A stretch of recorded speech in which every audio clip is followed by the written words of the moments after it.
Bine. Și să începem, da? Stai o secundă. Nu, haide! Cu Doamne ajută! Cu Doamne ajută! Noroc! Noroc! Eu sunt Ana. Eu sunt Gabi și noi astăzi filmăm un podcast, de fapt, care mai mult el trebuie să fie ascultat decât privit, în care noi o să citim istoriile voastre anonime și o să le comentăm. Vreau să vă zic din start, noi nu suntem mari psihologi, nu avem studii în domeniul psihologiei sau în domeniul relației. Noi simplu o să stăm la o vorbă, o să comentăm istoriile voastre care, apropo, sunt anonime. Noi habar nu avem cine le-a trimis. Asta suntem comod ca între două, ca prietenele, împreună cu Cookie. E ca trei prieteni. Ok. Ana are prima istorie, deci de fapt ea nu cunoaște istoriile. Eu le-am citit, eu le-am pregătit. Da. Ea nu cunoaște istoriile care urmează să fie. Eu le-am citit o singură dată și plus minus le-am uitat. De asta Ana o să înceapă prima. Eu sunt curioasă și ați trimis voi acolo. Am fost amanta unui tip.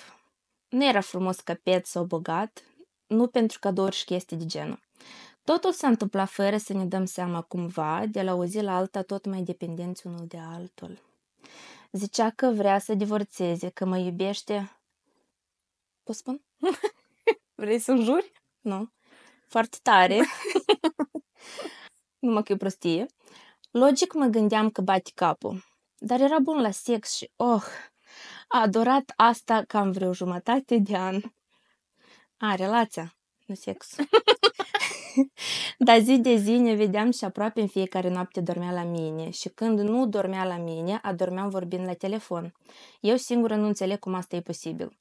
Într-o zi de iarnă m-a sunat ca de obicei să-mi zică bună amiaza. Eu dormeam mult, mă trezeam la amiază. Apelul lui era alarma mea. Ciudat, avea glasul trist, dar el mereu era în pozitive. Când l-am întrebat ce s-a întâmplat, mi-a spus că soția e însărcinată. Eu m-am bucurat pentru el și mi-am spus în sinea mea că gata, până aici a fost. Ne-am văzut seara, el parcă avea lacrimi în ochi. Zic, ce-i cu tine? Tu doar vrei să fii tată, să ai un băiețel. Nu știu cât de adevărat a fost, dar mi-a spus, eu vroiam cu tine să fac copil. S-a terminat toată povestea bine pentru ei, sper, sunt încă împreună. Am plâns de o figașă o leacă când am pus punct. El a făcut totul mult mai complicat. Nu vrea să întrerupem legătura, dar asta este, ne sudici stroga. Ți-e trist? Nu, înseamnă că tu știei. Tu știei că el e căsătorit. Da, știe, da, e din start a spus că eu am fost amanta unui tip care avea sex bun. Asta e ghine. Felicitări. Da,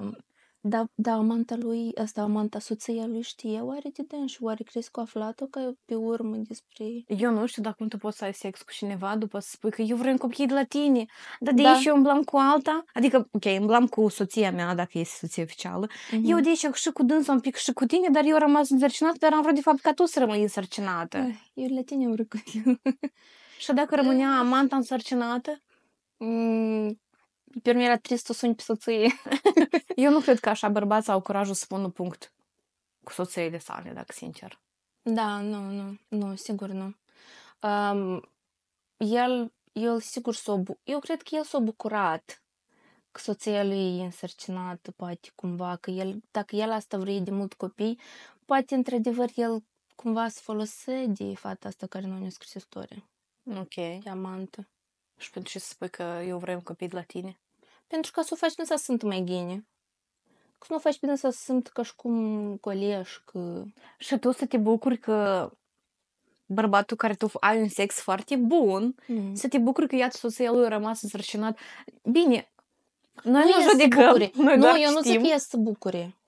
Eu zic că bărbatul s-a bucurat. Bine, dar dacă ne punem în poziția fetei care a scris istoria și tu ai un sex bun cu un bărbat care ție îți place și după el mai are sex cu altcineva, cu soția lui, și soția lui rămâne însărcinată, tu nu te simți un pic așa, depresos? Te simți? Eu m-aș simți. Hatea, dar dacă ne asta ne aduce bucurie și... Dacă nie nu trebuiește și... Ți-ți aduce bucurii, dar de ce dar tu te bucuri când soția lui rămâne însărcinată? Tu te bucuri. Unde e fericirea ta? Cri. Dacă tu într-adevăr așa de tare ești fericită și tu într-adevăr așa te bucuri și ți-ți place sexul ăsta și relația pe general, da? Că tot a fost ciotca. Deși tu te bucuri când soția lui rămâne însărcinată și tu asta înțelegi că o să ducă spre un final oarecare. Eu просто, походу, am propustit partea asta că e bucuroasă. Dar pe el început o zis că îmi place, am fost amanta și eu m-am bucurat când am auzit că soția lui este însărcinată. Înseamnă că îl iubește și îi vrea ghinele. Nu, bine, dar s-a terminat cu un happy end. Da, cred că. Eu cred că e prea complicată situația. Fiecare are motivele sale, dar nu știu, câți oameni atâtea așa istorii. Și ai face dacă ai aflat că soțul tău, de exemplu, nu vedem în genere, Alt soț. are amantă și că tu ai rămas însărcinată. Bine, ca să...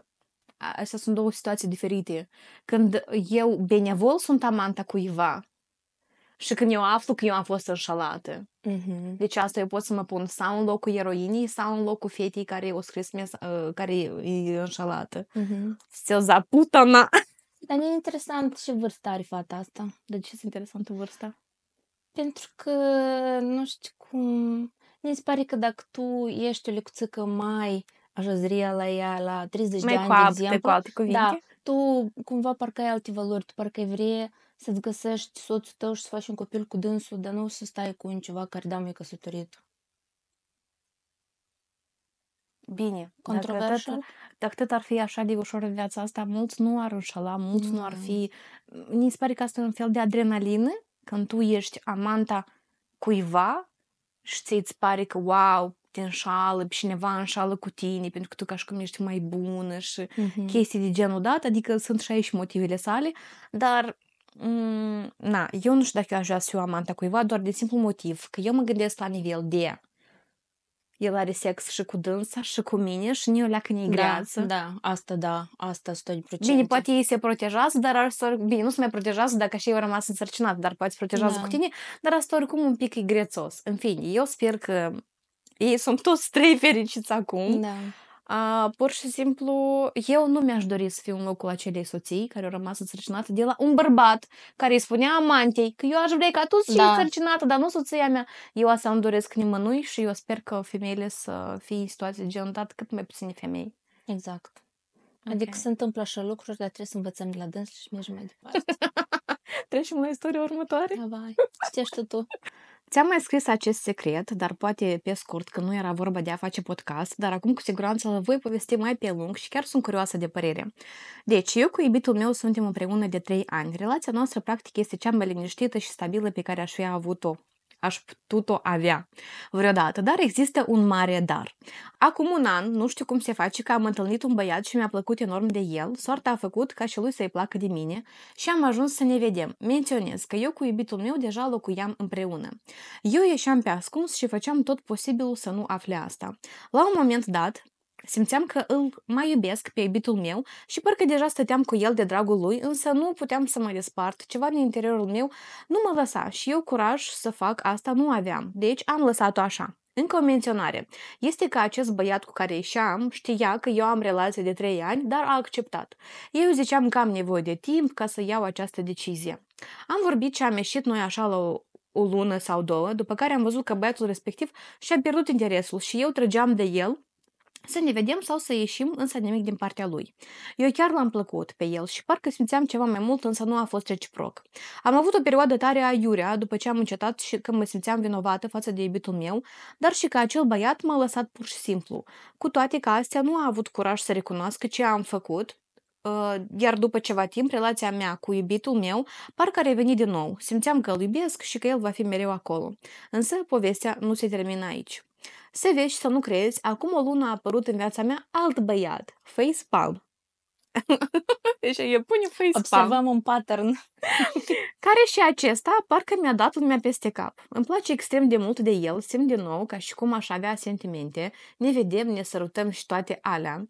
Față de el simt o atracție mult mai mare decât de iubitul meu, mă refer pe plan intim, așa mi s-a întâmplat și cu primul băiat. Dar din nou, mă simt vinovată și am toate motivele, doar că nu vreau să mă despart, am o frică imensă că fac asta nu vreau să-l pierd pe iubitul meu pentru că el mi oferă stabilitate pe când acest băiat azi este, mâine nu-i și nici măcar nu se interesează atât de mult de mine. Concluzie. Nu știu ce va fi în continuare, unde se va ajunge cu acest comportament sau viciu al meu. Ceea ce știu e că eu mă plictisesc de relații lungi, am nevoie de adrenalină, dar totodată îmi place stabilitatea pe care mi-o oferă partenerul meu. Cred că voi ajunge în mormânt cu acest secret, însă mi-e frică de Dumnezeu să nu-mi dea o pedeapsă ca să nu mai știu de mine sau cred că mai rău de atât ar fi să afle prietenul meu și să îl rănesc, pentru că el și-ar da viața și pentru mine și orice ca să mă facă și să vadă fericită. Concluziile mai departe le trageți voi. Sunt sau nu o persoană oribilă că am făcut asta? Nu cred că oribil, cred că trebuie să faci ceva chiar rău și o persoană oribilă. Adică asta, da, e rău cum Noi ascultăm, noi nu judecăm. Noi nu judecăm, nu. Față de prietenul ăsta în care ești în relație lungă și el te iubește și el are încredere în tine, da, el îți oferă stabilitate. Gândește-te bine la ce faci. Da, adică, da, nu persoană oribilă, dar greșeluți sunt. Dar tu crezi că, într-adevăr, persoana cu care e acum, deci băiatul ăsta care e săracul, stă și nu știe, dar poate știe și rabdă și nu știe. Da. Tu crezi că asta, într-adevăr, e persoana potrivită pentru dânsa dacă ea tot caută ceva, bala stânga, bala dreapta? Posibil nu. Dar tu crezi că o relație de lungă durată mereu e plină de adrenalină? Nu. Cât timp tu ești cu Sasha? 8 ani. Și eu 6. Aveți adrenalină? Ocazional. Dacă ne creăm noi singuri. Ok, noi nu avem cu Vadim adrenalină, dar mie îmi place foarte mult când apa e limpede. Și eu chiar nu vreau de-astea să am da, valurile astea emoționale. Eu nu am nevoie de dânsele pentru că am avut parte de dânsele suficient la viața mea și badea prostie, hai să trăim fără asta. Da, vezi că sunt alți oameni, ca de exemplu ca fata asta, care ea are nevoie și de stabilitate și poate are nevoie de în fiecare zi să treacă așa cum trece, știi, așa cu rutină, dar ocazional să aibă câte o așa... Cât de timp sunt împreună? 3 ani sunt împreună? Da, cred. 3 ani. 3 ani? Asta e un termen tare scurt. Da. Ca relația voastră, relația ta să o simți atât de plictisitoare ca tu să simți necesitatea să cauți adrenalină în altă parte.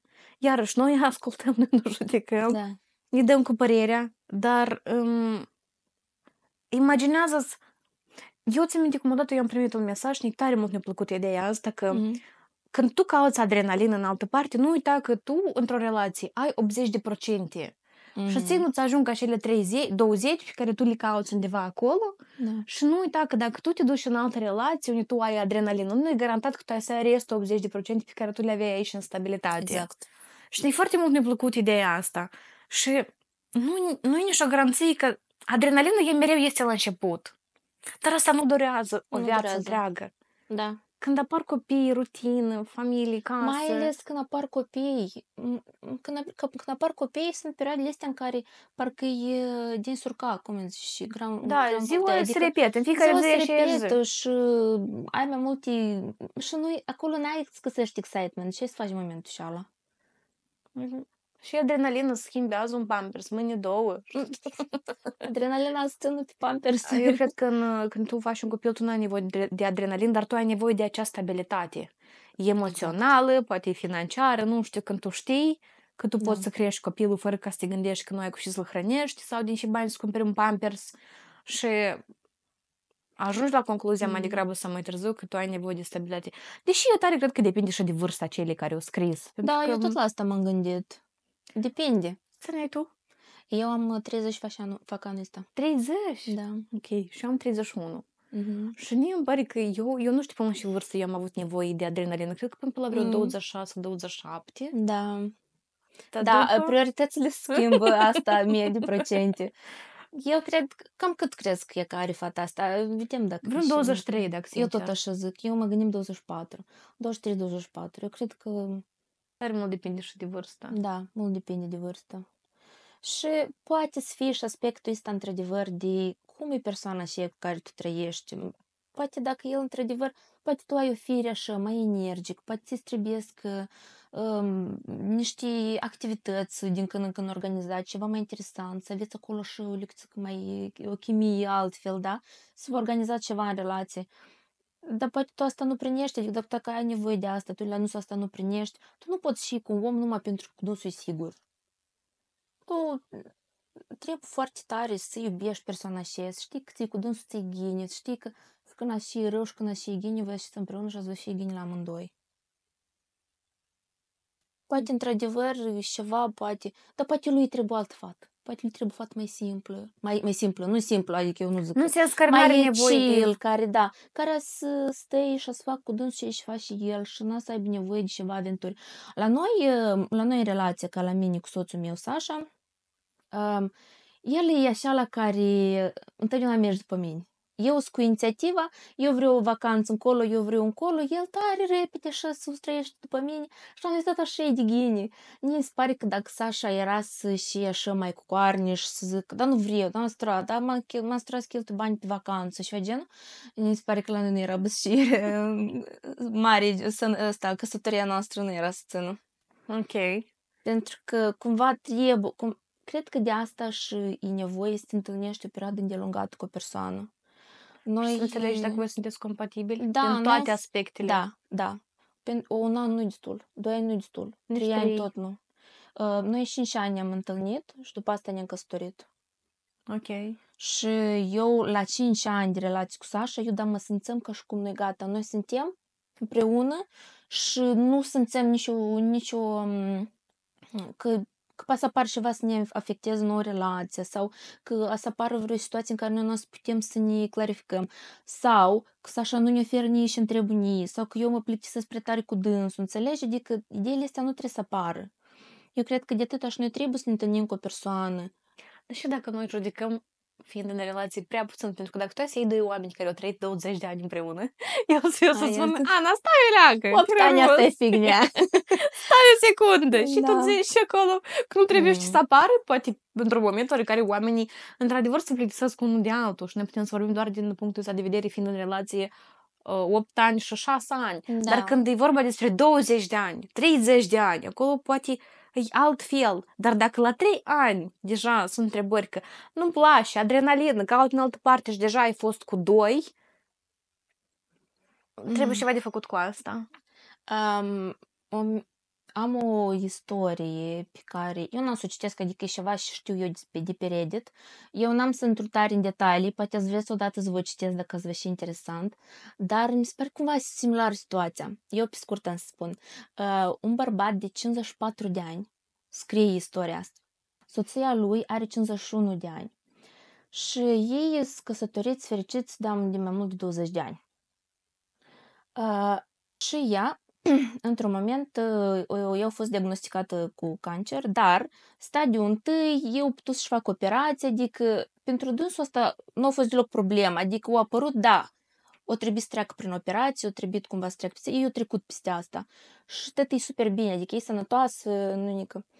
Și ea într-o zi vine la dânsul și spune, adică ea are apucături de astea, că gata, eu eram parcă la un pas de moarte, eu văd diferit viața muia, eu nu mai vreau să pierd viața în diferite momente astea monotone, hai și ne ducem într-o vacanță în Europa, hai să ne ducem în vacanță încolo și mai scurt s-o apucat să facă multe lucruri de astea mai active, da.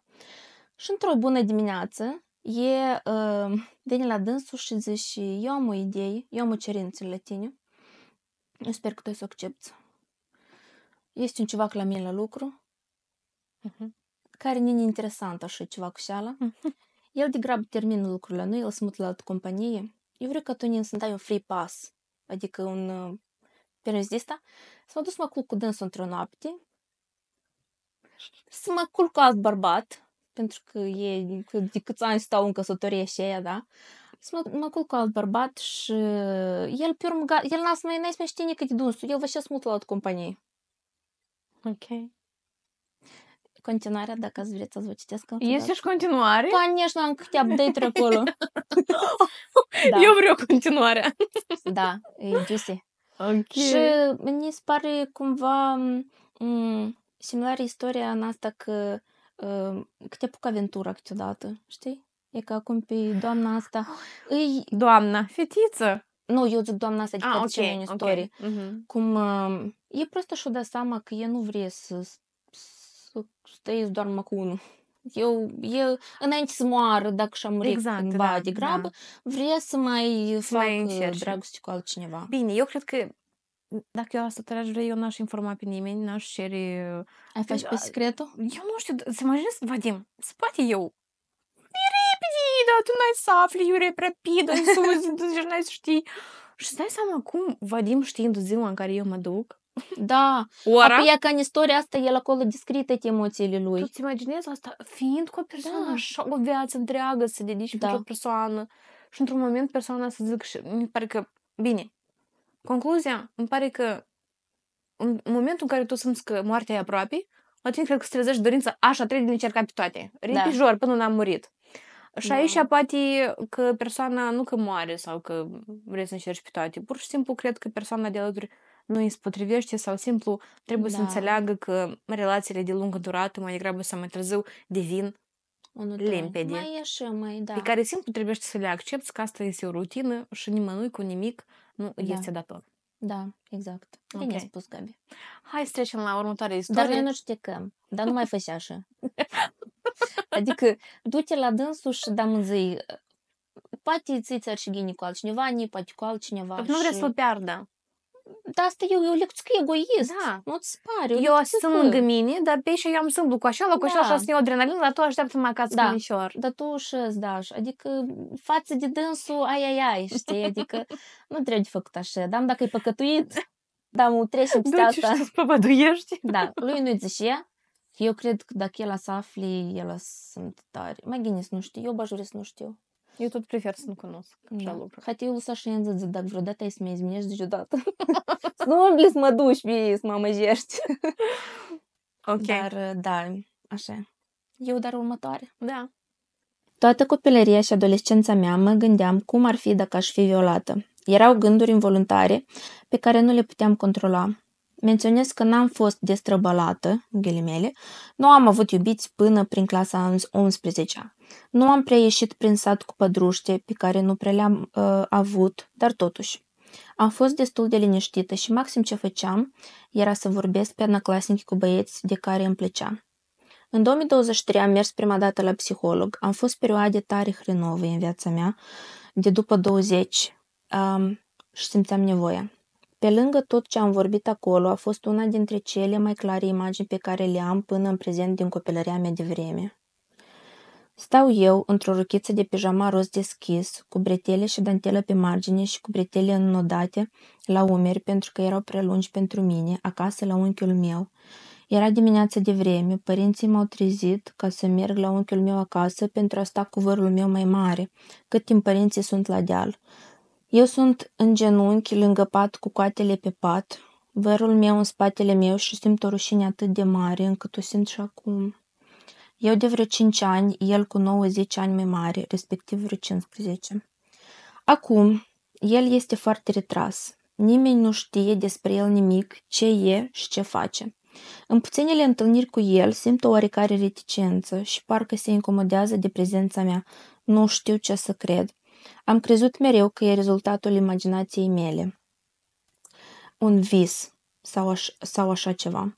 Psihologul însă m-a asigurat că astfel de imagini complexe sunt de fapt reale și că nu e vorba de imaginație. Acum am ajuns să fiu într-o relație echilibrată și în care mă simt liniștită și în siguranță. El este singurul care știe despre asta, dar mai este și cel ce suferă din acest motiv. Când eram deja ceva mai mare, a mai fost cineva cu vreo 20 de ani mai mare ca mine, care într-un episod a început să primească ceva, însă din fericire m-am ales doar cu atingeri pe spate și coapse și o spaimă bună. Istoriile astea două m-au adus să nu pot să mă relaxez, să mă liniștesc și să-mi doresc atracția cu logodnicul meu. El mereu mă vrea, îl simt că mă iubește, înțelege și e normal că și pe plan sexual, însă eu în 80% îl refuz din cauza lipsei de poftă. Nu mă pot relaxa, nu am avut niciodată orgasm, el fiind singurul partener. Iar dacă nu mă doare, eu mă declar mulțumită. De cele mai multe ori accept doar pentru că sunt conștientă că nu o să o ducem mult dacă o să fie mereu nu din partea mea. Nu vreau să-l pierd. M-aș bucura să ascult un sfat sau o propunere la rece de la cineva străin. Mulțumesc. În primul rând, plângem. Tu vrei să plângi? Nu, eu nu o să plâng. Da, nici nu. Măi, foarte trist. Eu n-am avut așa experiență și eu nu știu cum îi streși pe așa ceva, dar eu îmi dau seama că asta e foarte greu. Și dacă eu îmi dau seama că e greu, eu nu dau seama cât e de greu în realitate. Și cel mai trist e că cazuri de astea la noi, eu nu vreau să vorbesc de altă țară, că eu n-am crescut în altă țară, eu în Moldova și proste multe cazuri am auzit. Și din păcate asta s-a întâmplat și multe fete au trecut prin asta și asta e foarte, foarte trist. Și am vrut încă să menționez, știi lucrul ăsta când tu într-adevăr ai un moment traumatic, așa cu traumă, ți real la creierul vrei să-l acoperi, să-l uiți. Toată copilăria și adolescența mea mă gândeam cum ar fi dacă aș fi violată. Și eu sunt tare curioasă dacă asta are vreo legătură cu faptul că cu tine s-a întâmplat asta și acolo tu undeva îți imaginai de oarecum e asta, dar de fapt nu-ți imaginai oarecum e asta, dar tu îți aduceai de fapt aminte de cum asta a fost, de fapt, în realitate. Îmi vine foarte greu să comentez istoria asta pentru că îmi dau seama că emoțional e foarte greu și eu sunt curioasă dacă tu faci terapie cu psihologul, pentru că tu ai menționat psihologul tău. Sunt curioasă care este părerea lui sau dacă tu ai cerut vreun sfat de la vreun psiholog și dacă ai abordat subiectul ăsta. Pentru că e aici menționează că când are, de fapt, un sex cu partenerul, cu logodnicul ei, îl simt că mă iubește, înțeleg și e normal că și pe plan sexual, însă eu 80% îl refuz din cauza lipsei de poftă. Nu mă pot relaxa, nu am avut niciodată orgasm, el fiind singurul partener, iar dacă nu mă doare, eu mă declar mulțumită. Atunci când tu ești preîncordat, Ok. este un termen, eu l-am uitat cum se numește termenul ăsta, dar la tine vaginul e preîncordat. Și când ajunge la relații sexuale, pe tine foarte tare te doare. Din motiv că nu te poți relaxa? Da, și vaginul el e foarte stresat, foarte încordat, acolo trebuie să faci anumite acțiuni în terapie, nu terapie, dar nu și fizic, sunt niște exerciții pe care trebuie să le faci ca cumva să te relaxezi asta. Sunt niște obiective care tu acolo le inseriezi, niște șoruri ca să te relaxezi. Oh my God. Și asta apare de la traume, de la experiențe neplăcute, de la stres și așa mai departe. Eu nu știu, dar e că azi am aflat ceva nou. Eu cred că asta e în situația asta, pentru că eu am avut experiența asta, adică și e ca traumă. Și ea e deja gata la relații sexuale, nu poate să gândească calm. E nu ca și cum că nici nu a fost și hai, let's have fun, știi, cu soțul meu, tot e ghine. Nu, e în care gândurile astea, e în care trauma asta și e greu. Dar tu spui că te temi să nu pierzi pentru că tu mereu, gen, îi spui nu, că tu nu ai poftă de sex. Aici eu cred că tu, ultima ce poți să faci, asta e să te impui și să te simți vinovată pentru asta. Da. Pentru că nimeni nu poate să te judece atâta timp cât nu a trăit în pielea ta și nu a fost în locul tău. Nimeni nu are dreptul să te judece și să-ți spună că haide sau să te impună, pentru că niciodată până tu nu ai trecut o situație, tu nu știi asta cât de greu de fapt poate fi. Îmi vine greu să comentez istoria asta și o să vin cu un sfat, pentru că este o temă destul de sensibilă și mă gândesc uneori că e tare greu să fii fată, dacă sincer. Când tu ești într-o relație cu cineva, tu nu ești într-o relație cu o persoană numai pentru sex. Dacă tu cu o persoană ești doar pentru sex, păi tu nu ai nevoie de așa relație. De asta eu nu cred că relația voastră se construiește doar pe baza unui sex. Da, eu înțeleg că este nevoie de sexul ăsta în care voi amândoi, nu știu, se creează și mai mari conexiuni, chestii, da, la toți e tare, tare diferit și individual. Dar o relație, după mine, sănătoasă, ea nu stă doar prin sex. Pentru că dacă ar stă doar prin sex, păi asta nu este relație, asta este doar sex. Da. Așa că dacă tu ești sigur că relația voastră mai are la bază altceva în afară de sex, nu cred că ar trebui să-ți faci griji. Cred că ar fi motiv sau doar dacă tu dorești să lucrezi la acest capitol cu psihologul și să fii și la curent și partenerul tău ca voi împreună să ameliorați situația și împreună să ajungeți să fiți ok când e vorba despre sex. Ai avut vreodată o experiență așa în care te-ai simțit că bărbatul s-a afigit, nu numai decât în relație. Așa, în autobuz, se atingă cineva și vede genul. Nu. Eu am avut. Și eu mă simt tare prost, dar eu nu făceam nic. Eu nu făceam nic pentru că eu eram prea înfricoșată. Ok. Asta era în Londra. Sigur că multe fete au avut experiențe de astea. Și tare neplăcut. Bine, trecem la următoarea istorie. Salutare, fetelor! Nu e o istorie de relație, dar am nevoie de părerea voastră. Mama și o prietenă deja căsătorită mereu îmi zic că băieții buni sunt mereu repede luați și dacă el nu a avut nicio fată până la vreo 30 de ani, de lungă durată, înseamnă că ceva nu e în regulă cu el. Acum, eu sunt o fată de 23 de ani care nu a avut niciodată relație, de orice fel. To jest, hello, Virginia! Asta câți ani? Nu știu, nu-i scris. 23 de ani. Okay. Cafele au fost, săruturi sub balcon au fost furate, cunoașteri de câteva luni au fost, dar parcă ceva nu to. Adică ceva nu e în regulă. Erau la ei și la un moment dat mi se lua când îi cunoșteam mai bine. Sunt destul de introvertită și nu-mi place când cineva mă atinge sau îmi intră în spațiu personal, de aceea orice interacțiune erau în cap la mine pe mult timp și nu puteam trece repede peste ele. Astfel, întrebarea, mă încadrez și eu în oameni nu buni pentru o relație, gen la băieți, tot este chestia dată. Dacă nu a avut relație, ceva nu e ok cu fata. Dacă cinstit nu sunt ok cu treaba asta și dacă băiatul nu a avut relație de lungă durată în viața lui, sunt ok cu el și asta nu mă oprește să-l cunosc. Nu, eu banavrot de părerea care îmi plantează în cap semințe de neîncredere și e important că le zic că la mine e aceeași situație la care ele îmi zic tu ești fată și ai abia 23, nu e asemănător. Mai mult mă irită că ele au o părere că băieții sunt gen nu e ok ceva cu dânsă, dar cu fetele tot e ok. What the fuck, really? Mai pe scurt, eu sunt în tupic, cum ar trebui să gândesc? În tupic asta când tu ești debusolată. Da. Am și, Ana, cu fetele e și aceeași istorie. Eu nu cred, eu niciodată nu m-am gândit așa că e ca dacă omul are 30 de ani și nu a avut o relație serioasă sau dacă încă nu e căsătorit, apoi... Nu? Nu? Nu. Serios? Da, pentru că știți și timpul trece ca peci de repede și tu poți să te focusezi blin pe o carieră какая-то și pe un scop anumit în viață și poate și nu și după relații. Poate nu s-o prinde așa că să-ți apară unul și e tare insistent să începi să te întâlnești cu dânsul. Poate tu vrei să te focusezi pe carieră. Nu știu că stucnă la 30, de exemplu, și tu încă n-ai avut nicio relație. Nu știu și am să te socot nu bun de relație. Nu? Eu sunt de altă părere. Serios? Eu tot sunt de părerea că dacă un bărbat nu a avut relații, păi cu dânsul nu e în regulă ceva. Nu că nu e în regulă, înseamnă că el nu-i clasnic ciuvac. Nu-i de asta care să ai o relație foarte bună, da? Da. Genul, asta cumva parcă îți dă întrebări. Și uite, chiar până și mama mea are așa idei, că nu o singură dată îmi spune de genul, chiar că uite la bărbatul ăsta are 50 și încă nu-i luat. Și crezi că nu-i luat deja, nu degeaba. Eu mai mult m-am focusat la fete, все-таки. Bine. La băieți, da, este acolo ceva. Oi, și soare. Noi avem o leacă de sol. Ce drăta.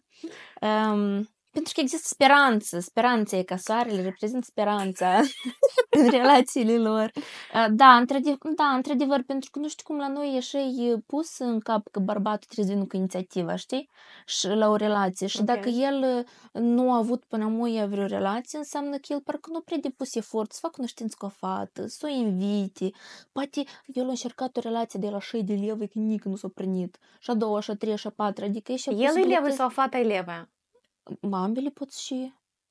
Iaca! Poate el, sărmanul, la 30 de ani a ajuns fără relații pentru că el și-a pierdut speranța. Că el a încercat cu o fată, două, fetele și alea nu erau poate destul de serioase în intențiile lor. Sau poate l-a supărat cu ceva. Poate nu a dat băietul din niște fete bune. Și am ăsta, sărmanul, și voiam el pune pe dânsul în categoria la ăștia care îți levă și nu trebuie să întâlnești cu dânsul. Bine, ideea e că eu cred că tu abia ai 23 de ani. Și eu cred că e prea degrabă. Dar, și asta dacă s-au schimbat timpurile și noi, de fapt, atrage mult mai mult atenția la oamenii cu care noi comunicăm. Pentru că, cândva, băi, te luai cu unul cu altul și contează și faci și el și planuri în viața asta, nu contează, contează noi am aici și acum tot e bine. Dar acum, noi când vrem să, chiar și să comunicăm cu cineva, să oferim timp acelei persoane. Noi am devenit tare, nu capricioși, noi am devenit mai responsabili de timpul nostru, care noi îl petrecem cu alții. Și dacă noi am devenit mai cu cerință. Gen, dacă eu ies cu cineva la întâlnire, păi acea persoană trebuie într-adevăr să merite atenția mea și timpul meu. Să nu ies, eu sigură că dacă tu vrei să ieși la întâlnire, tu poți să ieși mâine. Doar că posibil nu ai să ieși cu persoana care te atrage la 100%. Dar și așa unul mai cu 5 clasă, pentru că sigur că sunt o grămadă de bărbați care văd încă fetele ca pe o bucată de carne și și fată frumoasă, vreau să mă văd cu dâns. Adică sunt niște care chiar sunt flămânzi și ar da orice să iasă cu tine, să vorbească cu tine la o cafea, chestii. Și mie îmi pare că pur și simplu și dacă tu evoluezi, hai să zicem, dar oamenii pe care tu îi întâlnești nu sunt la nivelul tău și de asta tu crezi că cu tine ceva nu e ok. Da, și asta tot poate și variant. Și asta poate să întâmple. Eu nu m-aș stresa. Eu cred că pentru tot este timpul lui? Da. În sens că asta o să se întâmple. Vreau să spun că eu nu sunt vreodată în primit mesaje despre faptul că chiar și atunci când postam anonim, să primesc mesaje anonime și erau mesaje și mai scurte și chiar erau foarte multe fete care se stresau că nu au relații, că au o vârstă oarecare și nu au relații, că nu s-au găsit iubitul, chestii, viață comună și eu în viață n-am avut așa...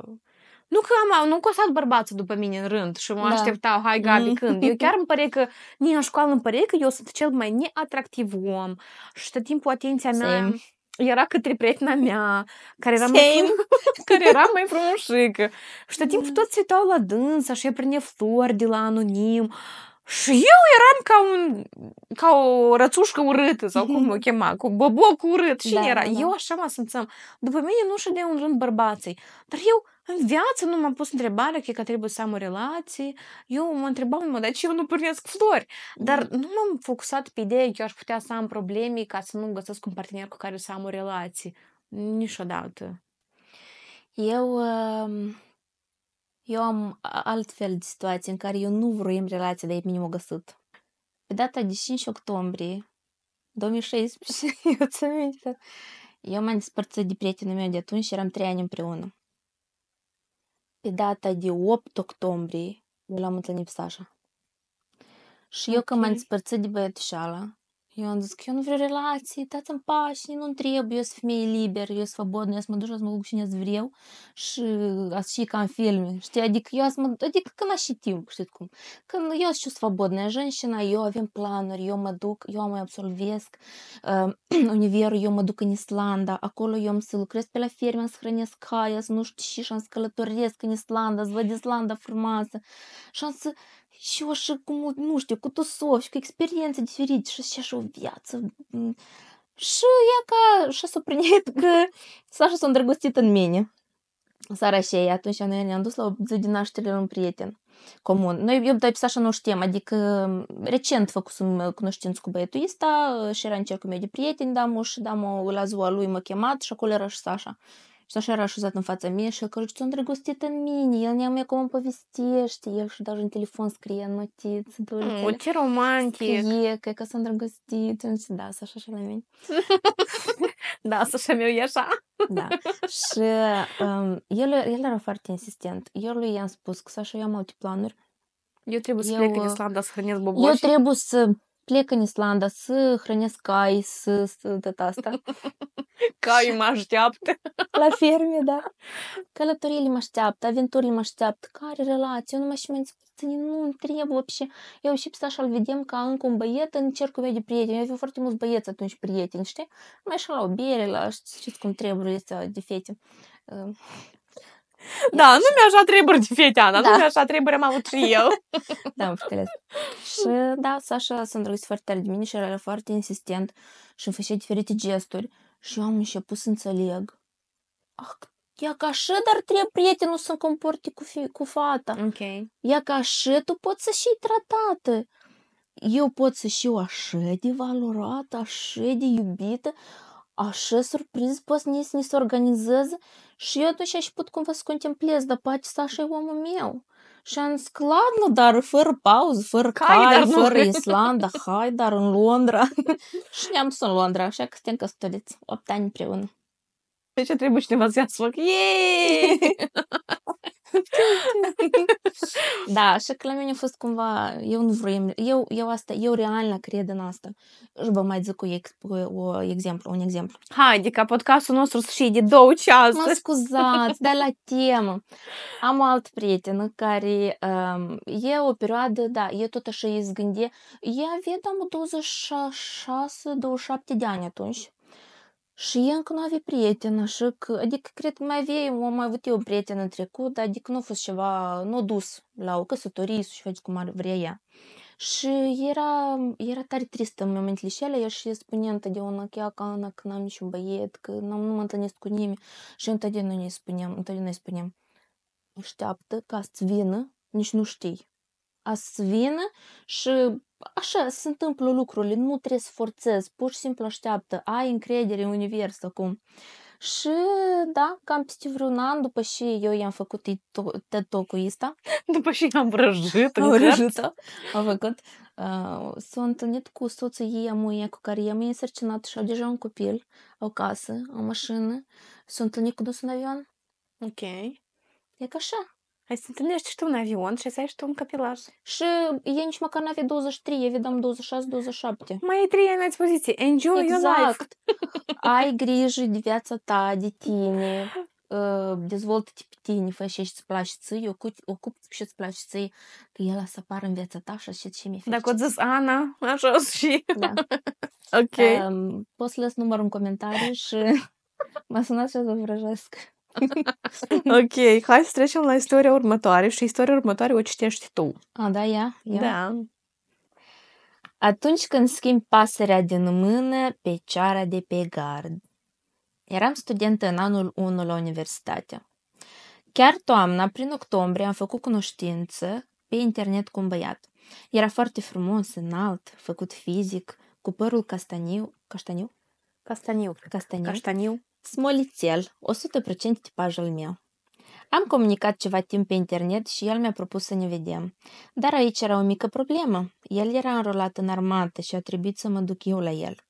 M-am dus. Acolo mulți băieți, toți flămânzi. Simțeam toate privirile asupra mea. Când a intrat el, toate privirile s-au dus în jos. El era atât de fericit să mă vadă. Am vorbit de toate, de parcă ne cunoșteam de 100 de ani.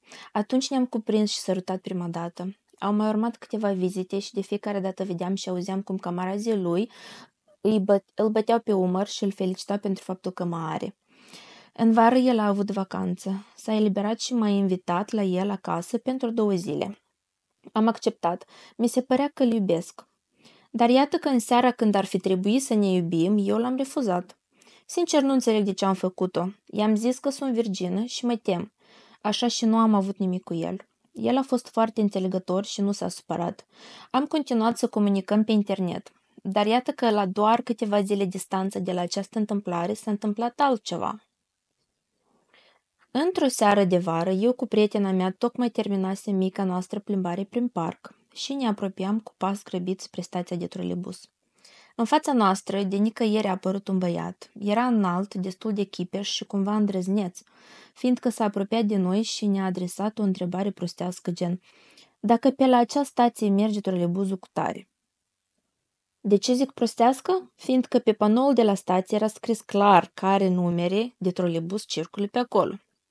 Și el nu părea deloc analfabet. Prietena mea, îndată, s-a aruncat spre panou și a început să caute informația. Eu stăteam nemișcată și i-am zis direct că ne prostește. Nu știu de ce, dar simțeam și eram sigură că el știa foarte bine că acel trolebus nu circula pe acolo. I-am zis deschis căci bănuiesc că aceasta a fost doar un pretext de a începe conversația cu noi. Prietena mea arăta foarte bine. Avea o siluetă de admirat, blondă naturală, ochi albaștri, picioarele lungi, buze, sâni și fese, toate de la mama natură. Și mi se părea că ea e interesantă. Nu că eu aș fi fost mai slută, dar cumva era mai nesigură pe mine și foarte, dar foarte complexată. Acest băiat a început să-i povestească diferite chestii prietenii, râdeau, glumeau. Când a venit troleibusul nostru la stație, el a urcat cu noi, chipurile să ne petreacă. Când am ajuns la scara căminului, el și-a luat seară bună de la prietena mea, dar mie mi-a propus să ne mai plimbăm un pic, să mai discutăm. În acea seară, el mi-a spus că i-a plăcut de mine și ar dori să ne mai vedem. Întâlnirile noastre au devenit tot mai frecvente. M-a cucerit prin faptul că era îngrijit, deștept și mereu aveam teme de discuție. Nu mă plictiseam deloc cu el. Uneori el venea, pe neprins de veste, la scara căminului și mă căuta, mă suna. Se comporta ca un dependent, dar eu nu observam, ba dimpotrivă, parcă mă atrăgeau și mai mult și îmi plăcea. Mă îndrăgostisem la culme chiar dacă nu cunoșteam foarte multe lucruri despre el și nici nu mă interesau. La distanța de vreo lună de la prima noastră întâlnire la stație, într-o seară, el m-a invitat la el acasă. Locuia singur. Am petrecut prima mea noapte de amor. El a fost primul băiat cu care m-am culcat, dar efectiv îi știam doar numele, nimic mai mult. Acea noapte a fost foarte frumoasă și romantică. El a fost foarte tandru, atent și a avut grijă de toate. În acea seară, după felul cum mă săruta, cum mă atingea și cum mă privea, m-a făcut să mă îndrăgostesc în el, da, și mai mult. Petreceam foarte des timpul împreună, găteam, priveam filme, ne iubeam, adesea seriile le petreceam împreună cu prieteni de-a lui, discutam, glumeam, nu erau beții sau ceva. Aveam prieteni de treabă. Eu însă continuam să comunic și cu băiatul din armată. Habar nu am de ce făceam asta. Poate că mi-era milă de el, nici azi nu-mi pot răspunde. Mă comportam cu el ca și cum nimic nu s-a întâmplat. La fel cuvinte de dragoste, vizite și așa mai departe. Între timp am fost la al doilea băiat acasă și am făcut cunoștință cu familia lui. Acești pași îmi dădeau încredere și mai mult că acesta e omul meu, căci el are intenții serioase. Și din acest moment relația noastră s-a schimbat. Bănuiesc că mamei lui nu i-am fost pe plac. După asta, el a început mai rar să mă contacteze. Eu eram cea care îl sunam, îl căutam ca disperata. Îl sunam și plângeam la telefon, îl rugam să nu mă lase. Mă simțeam folosită, trădată. Din când în când, el mă invita la el, dar cred că o făcea din milă. Era milă de mine. M-a mai chemat și pentru sex. Când am înțeles asta, timp de câteva săptămâni am suferit și i-am dat drumul. Am încercat să uit și să merg mai departe. Băiatul din armată tot nu mă lăsa în pace. El nici nu bănuia ce prostie am făcut eu. Simțeam iubirea lui pură, curată, fără jocuri. El era sincer și mă iubea cu adevărat, iar eu mă simțeam atât de vinovată, atât de murdară. Îmi era rușine să-l sărut cu gura mea, care până nu de mult îi spunea cuvinte adulți și fura săruturi altuia. Mă culc cu el odată și îl las în pace, mi-am zis. Dar nu a fost deloc așa. Când s-a eliberat din armată, iarăși am mers la el acasă și în prima noapte m-am culcat cu el. El a rămas surprins și totodată dezamăgit, căci eu nu mai eram virgină. Nu mi-a pus multe întrebări, pur și simplu accepta situația și mi-a promis că nu mă va lăsa niciodată, nu mă va dezamăgi și nu mă va trăda. Am rămas alături de el. Fiind mai mic decât mine cu 2 ani, nu vedeam cum aș putea să mă încredințez în el, cum aș putea să-mi construiesc un viitor alături de el. Nu-mi puteam imagina familie cu el. El nu avea studii, nu lucrase nicăieri și nici mari perspective de a se angaja undeva nu erau. Partea financiară mă neliniștea, însă am continuat să sper că vom evolua ambii. Uneori îl mai presam, uneori mai aveam certuri și odată el a răbufnit și mi-a strigat că el ar avea o șansă să plece peste hotare să muncească, căci se teme să mă lase, căci când se va întoarce să nu am și copii cu altul. Aceste cuvinte m-au obișnuit atât de mult și a cerut scuze imediat. A plâns în brațele mele. I-am simțit durerea, supărarea, neputința. L-am asigurat că nu se va întâmpla nimic cu mine. M-am maturizat, îl iubesc și nu îi voi mai pricinui durere, nu îi voi mai permite niciodată să mă joc cu el. El a plecat peste hotare, eu am fost fată cu minte, mi-am văzut de studii și l-am așteptat cu sufletul la gură. Când s-a întors, peste 3 luni, m-a cerut în căsătorie. Avem o relație frumoasă și 3 copilași. Avem încredere deplină unul în altul, ne știm trecutul și ne acceptăm, cu condiția că nu ne mai trădăm valorile niciodată. Ok, happy end! Zi tu, hai, zi te-ai ascultat dintr-o parte. Tot ai citit dintr-o parte? Da, că tare eu m-am focusat gine la textul ăsta și eu l-am înțeles de la început până la capăt. Îmi place că cumva recunoști că nu a fost, că n-ai, că nu, adică ce ai făcut nu a fost nu frumos, corect, din partea ta. corect, da, față de dânsul și de relația pe care voi atunci o aveți. E bine că tu recunoști asta. Și eu mă bucur că s-a terminat atât cu bine și că ai stat cu minte și ai învățat și l-ai așteptat pe dânsul înapoi. Bravo! Dar tu nu crezi că băietul din armată așa de tare a insistat încât eu zis că pentru că o scris că bine, mă duc să mă culc cu dânsul odată și să scăp odată. Adică ca și cum, hai, să facem sex odată și dă-i pace. Și dacă el nu ar fi insistat sau... adică eu nu vreau acum să creez dubii de genul gândești, știi gine și ai făcut. Nu vreau. Pentru că dacă tu acum să-mi ești fericită, asta e cel mai important. Și mai ales dacă voi aveți copii și mai ales dacă el cumva a putut să depășească momentul ăsta înțelegând că tu îi spuneai că îl iubești, dar de aici am blai cu altul, da? În fine. Da, genul ales să aibă încredere. Și dacă tot asta s-a întâmplat doar din motiv că el a fost foarte insistent, dar ți-e simplu nu ți-a ajuns curajul să-i spui nu.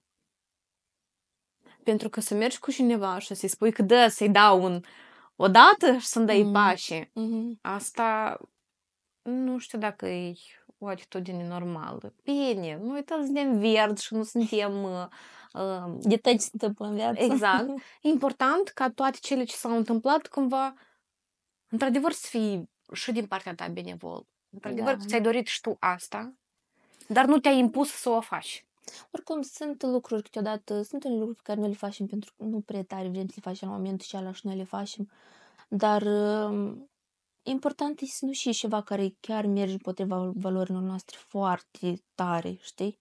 Ar merge împotriva valorilor tale dacă tu ai spune cuiva, dă să mă culc o dată cu dânsul și să mă masaturi. Nu. Nu? Nu, eu am făcut așa odată. Ok. Pentru că asta ar merge împotriva valorilor mele. De asta și depinde de valorile oamenilor. Cred că eu eram prostă prea aventuroasă. Eu încă n-aveam valori. Tu și ești încă. Tu și ești încă. Poate nu atât de tare, dar ți-e încă îți mai place. Aventurile în sens că amuia aventurile mele și nu legate de asta, relații, dar legate de să vedem, să trăim viața la maxim. Da, asta da. Da, e ok, nu mă judeca. Nu te judec! Nici pe tine nu te judecăm. Dar dacă într-un final tu ești fericită și mi pare tare drăguț din partea lui că știi, de obicei tot e invers, de obicei femeile sunt care mai mult luptă pentru relații, femeile vor. Da, că dar aici cumva tot a fost invers și asta așa e drăguț din partea lui și mi se pare chiar așa om merită să fie apreciat. Știi, cred încă, pentru că eu cred că pe dânsul foarte mult l-a focusat pe relația asta anume băieții și el la armată. Pentru că ei dădeau tap așa, bravo, pățan, bravo, și fată frumoasă, și fată bravo. Ai prins așa o pădrușcă. Știi? Și când ți zici așa și tu ca bărbat, orgoliu, Bine, tu ești încă și în armată și tu cumva ești focusat armată, relație. Tu ai doar două focusuri. Și cumva... Plus, eu am așa, adică, așa cred eu, parcă așa văd lucrurile, că băieții care se duc la armată, ei au niște standarde, planuri concrete. Stabili. Da. Ei parcă nu sunt așa că băla nebăla, mă duc aici, mă duc acolo să încerc așa. Nu știu, ei parcă ne pare că ei trec prin atâta disciplină și atâta, știi? Exact. Că ei, gata, ei setați așa, eu așa trebuie, eu să ies, de fapt asta foarte tare îmi place, eu gândesc să mă căsătoresc. Știi? Și că el așa și-a pus și el a vrut să țină pe asta. Chiar dacă nu a aflat că e gata, nu mai este virgină, știi? Și că a avut vreo relație cât el încă era în armată. Dar eu mai propun, sorry că te întrerup, eu mai propun că tu sunteți vinovată, că tu ai început mesajul cum nu schimba holubul de nu știu de unde, pe șoara de pe gard, nu mai țin minte cum e și pe mesajul. Da, propun să nu te simți vinovată pentru că toți noi în viață avem nevoie de experiență ca să comparăm și să apreciem și mai mult așa și noi avem, pentru că dacă tu nu ai fi comparat și dacă tu rămâneai cu băiatul ăsta din start din armată și aveai regrete și erai tare și curioasă dacă cum e cu altcineva să fii, pentru că niciodată nu a stricat experiență și să compari și cu alte persoane și să vezi cum mai poate fi. Pentru că doar atunci când tu înțelegi că o relație poate fi parșivă și toxică, tu începi să apreciezi când o relație este într-adevăr sănătoasă. Hai să trecem la ultima noastră istorie pe astăzi. Eu sper că noi nu v-am plictisit și vouă vă este interesant. Și apropo, dacă voi aveți o istorie pe care vreți să o lăsați anonim, găsiți linkul din descriere, o să fie un link mai jos unde puteți, promit, anonim să lăsați istoriile voastre pe care o să le auziți în acest podcast. Am în viața mea 2 bărbați după care sufăr. Chiar dacă au trecut ani, prima iubire copilărească de la 14-15 ani mă iubea tare. Era cel mai frumos băiat din sat și toate fetele fugeau după el, iar nici el nu se dădea în lături, căci eu trăiam la Chișinău. Așteptam vara cu nerăbdare să mă duc în vacanță la Mânca pentru el. Credeam că niciodată în viață n-am să iubesc pe nimeni așa de tare. Familia lui era la fel, persoane care nu zic eu țin la tine, ci mereu eu te iubesc, tu ești cea mai scumpă. Mai iubitori ca această familie nu am întâlnit niciodată. Tata nu era de acord și mereu trebuia să ne ascundem. Am suferit mult, toți din cauza asta. Până la urmă ne-am despărțit după ce am venit în Italia. El a lăsat însărcinată o fată și s-a căsătorit. Sunt împreună și azi. Eu credeam că l-am uitat. Am luptat mult și m-am impus mult timp să-l uit.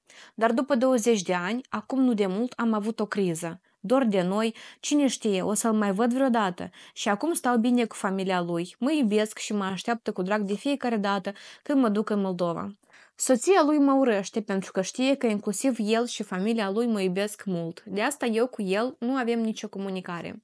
Dar azi m-am văzut cu o dragoste pe care am cunoscut-o în Italia. Am fost un an împreună, dar m-a lăsat pentru că a ales una cu bani, cu viitor. La despărțire mi-a zis să țin minte un lucru, că eu, pentru el, voi fi mereu o femeie deosebită, că niciodată nu mă va uita și că ține la mine ca la nimeni altcineva.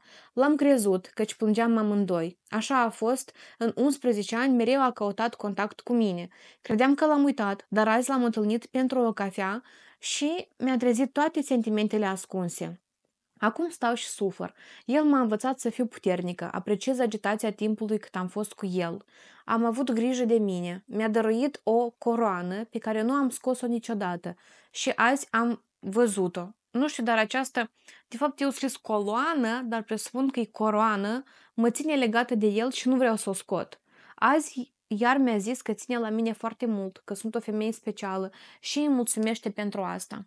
Iată 2 istorii de dragoste. Sufăr mult, aș plânge din tot sufletul cât de tare mă doare că niciunul nu a avut curajul să mă facă fericită și sunt tare supărată că am 42 de ani și încă nu am reușit să fiu fericită. Mulțumesc! Eu cred că coloana avea în vedere ceva la gât. Da? Da. Colanț, ca și cum, știi? Ok. Nu știu dacă zici corect. Cred că ceva la gât a avut în vedere. Dar poate și coroană, pentru că e regină. Tu ești regină. Trebuie să te întristează dragostea să vină, cum am spus eu. Eu numărul ăsta în comentarii. Nu m-am vrut să spun, dar pe la numărul scrii ani și eu să-ți vrăjească și o să-ți spună că am câți ani. Eu acolo fac amestec și să fie bine. Și cum am spus, niciodată nu-i prea târziu. Niciodată nu-i prea târziu. La orice vârstă poți găsești dragostea și poți să fii fericit. Eu în asta chiar cred. Știi, în podcastul ăsta tu ești, nu degeaba deasupra ta arde lumină caldă, deasupra arde lumină rece. Dar și n-am zis, eu sunt tipa bună, dar tu ești râsă? Nu, pentru că eu am 2 întrebări. Ok. Prima, când un bărbat spune să ții minte că tu pentru mine ești cea mai bună femeie, la și dracu, mă leș. Dacă eu pentru tine am și cea mai bună femeie ever pe care tu ai întâlnit-o vreodată, dar ce eu, dar ce nu rămâi cu mine? Și tu nu stai cu mine dacă eu sunt atât de bună sau eu sunt atât de bună că trebuie să mă aleși să duci să cauți alta cu ochii calmează, te rog. Asta 1. Și a doua întrebare. Mesajul cum e îl termină. Aș plânge mult din tot sufletul, cât de tare mă doare că nici unul nu a avut curajul să mă facă fericită. Când noi așteptăm, iar eu am să fiu dușnila, să fiu așa, zanudă. când noi așteptăm ca pe noi cineva să ne facă fericiți, asta niciodată nu se întâmplă, pentru că noi punem foarte mare responsabilitate pe alți oameni. Da. Când așteptăm că Sasha o să te facă fericit, că Vadim o să mă facă fericită. Da. Nu, asta nu e scopul lor și asta nu cred că asta este sensul vieții pe care îl au, că trebuie să o fac pe Gabi fericită. Pentru că, în primul rând, trebuie pe dânsul singur să se facă fericiți. Eu cred că scopul bărbaților, chiar și a noștri, în primul rând și fericiți, că nu fericirea lor să învârte fericirea noastră. Pentru că noi ne tratăm ca om, tu e ca eu, când mă gândesc la viața mea, eu sunt personajul principal. Exact. Eu nu mă gândesc să fac viața mea lui Sasha, da, lui soțul meu, și să zic, și să fac tot pentru dânsul, ca pe dânsul să-l fac fericit. Da, eu vreau la asta să contribui, dar el n-a și fericit până el singur n-a decidă și pentru dânsul înseamnă fericirea și el vrea pentru asta. Și da, noi suntem cumva centrați pe noi și drept ai zis de că atâta îți spune cuvinte că ești cea mai mi se pare că asta e în fel ca tu, pur și simplu, cumva să-ți speli pe mâini. Eu ți-ai să zic, tu ești minunată, ca tine, eu n-am mai văzut așa ceva și am să iubesc toată viața mea. Da. Hai, eu am plecat. Bine, hai că acolo mă aștept alta. Da. Dacă eu sunt atât de minunată și dacă eu sunt atât... dacă tu așa de tare mă apreciezi pe mine, chiar nu merit să fii cu mine? Cookie. Vino cu. Pentru că întotdeauna când tu vrei ceva, tu îi să faci tot posibilul. Exact. Dacă el foarte tare vrea femeia asta în viața lui, el a să fac tot posibil ca să o aibă, cum și în istoria precedentă. Eu nu cred că, Cookie, lasă-te rog lampa. Eu nu cred că Vadim sau Sasha sau n-are care alt bărbat se întâlnească cu o femeie în care, într-adevăr, băi, minunat femeia să zic, eu asta las acolo și nu trebuie să caut alta pentru că ea este prea minunată pentru mine. Noi de obicei ne vrem nou binele, noi ne vrem nou cel mai bun, pentru că undeva acolo suntem un pic egoiști și asta e ok ca noi pentru noi, Cookie s-aude cum bate coada ta în microfon. Noi nou ne dorim cel mai bun și asta este ceva normal. Spune că asta este ceva normal ca noi nouă să ne dorim fericirea. Da. Și în momentul în care cineva îți spune că tu ești bună, dar eu mă duc să caut pe altcineva și încă voi vă mai vedeți și să răscolește emoțiile astea, se pare că cineva trăiește viața, dar tu ai pus viața ta pe pauză, părerea mea, cu gândul că ea ca și degenerat stres cu așa, da cu aista și să fac, ei fericit să te separat acolo undeva și trăiesc viața. Și mai vin și să aduc aminte de dânsă. Pentru ce să aduc așa aminte de dânsă eu nu știu, dar știu un lucru, că fericirea noastră depinde doar de noi și fericirea noastră e în mâinile noastre și nu în mâinile altcuiva. Da. Și eu înțeleg cât de tare poate să te afecteze asta, că când apare așa o relație, tu spui atâta speranță întrânsă, știi, și te îndrăgostești omul și ala și depui mult efort acolo, adică speranța, anume speranța, când tot asta se strică, asta e foarte, foarte greu să treci peste asta, pentru că trebuie să te regulezi parcă la o altă normă, știi? Știi cine m-a adus aminte în istoria asta? Uite-te. Ei povestește la început că așteptam vara cu nerăbdare să mă duc în vacanțe pentru dânsul, credeam că niciodată nu am să mă iubesc așa cum îl iubesc pe dânsul. Familia lui la fel era super, da, ține la mine chestii, am suferit mult din cauza asta. Și aici el a lăsat însărcinată o fată și s-a căsătorit. Da. Sunt împreună 6. Și dacă și simțeai tu, nu simțea și el. Da. Pentru că în momentul în care voi ambii sunteți pe aceeași undă și voi într-adevăr vă iubiți, nu rămâne cineva însărcinat de la dânsul. Eu nu vreau am și tare spurcată și ră, dar și dacă tot a fost frumos doar în viziunea ta și în lumea ta tot a fost așa de cam poveste și ai crezut că așa e și în viziunea lor, dar nu a fost așa să fie, pentru că tu ai rămas aici undeva, dar ăștia doi își trăiesc viața lor mai departe și s-au construit-o și hai la revedere. Da. Să trăiești cu regrete și la 42 de ani, asta nu trebuie așa. Sincer, a să ajungă momentul în care tu ai să realizezi că așa de mulți ani au trecut și tu ai pierdut în regrete și ai să înțelegi că anii ăștia nu se mai întorc înapoi și că atâta timp a putut fi trăit bine, dar tu l-ai irosit pe regrete, asta chiar doare. Și noi suntem 8 miliarde de oameni pe pământ și eu sunt sigură că în momentul în care ți se pare că așa oameni n-ai să mai găsești și că adânci nu mai există, mereu să găsești cineva care e mult mai bun. Da. Așa că eu cred că asta nu e sfârșitul deloc. Și eu cred că viața continuă. Da. Mulți la vârsta asta, da, și trecut printr-o relație alta și parcă ei vor să aibă mai oportunitatea să înceapă relații de la zero. Eu cred că sunt mulți oameni în ipostaza asta. Desigur, dar mi se pare că tot timpul să începi relație de la zero, pentru mine tot timpul asta se compară cu ceva wow, se pare că așa eu... Mi pare să ceva super interesant. Mi pare asta doar ca o curiozitate, că tu nu știi. Și asta aștept pe neamuși, dar oare și te să faci cunoștință, dar oare cum acolo și la voi primi întâlniri. Mi pare asta ca o aventură tare curioasă. E foarte, într-adevăr, așa și este. E ceva nou, emoții noi, iar persoană nouă, experiențe noi. Asta e...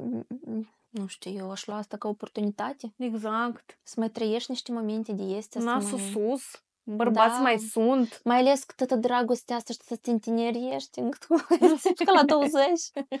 Și tot asta în tine încă este. Eu sunt sigură că tu mai ai loc în tine pentru noi emoții. Așa că nasul sus. Și eu cred că șanse mai sunt. Da, sigur.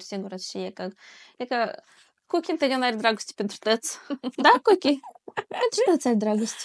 Ok, bine. Asta a fost ultima mea istorie. Cum și-am mai spus, dacă vreți să citim în episodul următor istoria voastră, o puteți lăsa anonim pe link-ul de mai jos. Nu pot să cred că am ajuns în momentul în care am să vă zic să faceți like și subscribe. Lăsați un comentariu. Lăsați comentariu. Lăsați comentariu și ziceți dacă vreți numărul meu. Și dacă vreți continuarea acelei istorii pe care istoria și aia cu doamna care a vrut free pass la 51 de ani cu colegul de la lucru. Ziceți-mi dacă vreți, eu am să o citesc data viitoare. E lunguță, dar e și de bună. Și pe general spuneți cum v-a părut acest prim episod. Să ne iertați dacă ceva nu a fost cum trebuie. Da, pentru că știți cum prima noastră dată, știți cum prima dată nu întotdeauna este tot cum trebuie. Noi vă dorim, nu știu să vă dorim, dorești tu ceva? O zi frumoasă. Mulțumesc. Vreme călduroasă. Și poezie. Пока.